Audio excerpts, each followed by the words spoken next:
Ukrainian forces now understood to have captured the town of Izium, which does have strategic importance. Can you tell us a bit about the significance of that and whether or not Ukrainian forces were surprised by how far they've managed to go? Yeah, well, that element of surprise seems to apply on both sides, as you say.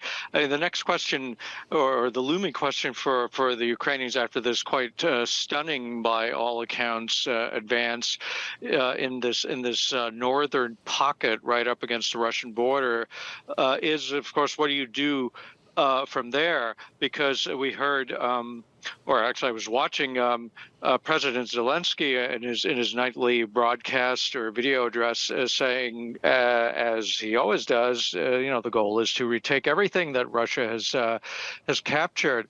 So there is a risk, of course, of the Ukrainians, despite U.S. and Western military aid, overstretching, and that's something that will probably play out in the days and weeks ahead. Izium is important because it is a rail junction, and it's been a sort of a gateway for Russian supply lines into this area around Kharkiv, which is Ukraine's second city. And there were some Russian reports that the Russians had given it up, and tonight. Zelensky, or last night, Zelensky hinted that, in fact, the Ukrainians are claiming that they have retaken it.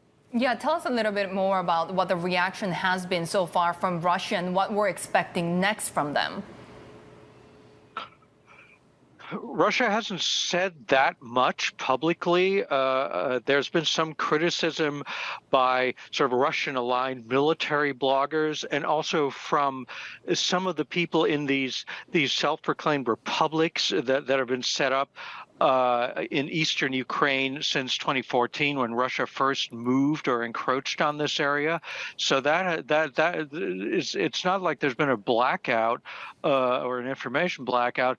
But what did happen is according to the Ukrainian side, that Sunday night there was a series of missile strikes against infrastructure targets, which we take to mean electricity or electrical stations or power plants, and there's been reports of significant power outages in various parts of Ukraine. The Ukrainians say this is Russia hitting back in frustration and retaliation for our advances, but it's a real thing, and of course shows that Russia still holds significant cards, including missile capabilities that can strike what the Ukrainians describe as civilian targets.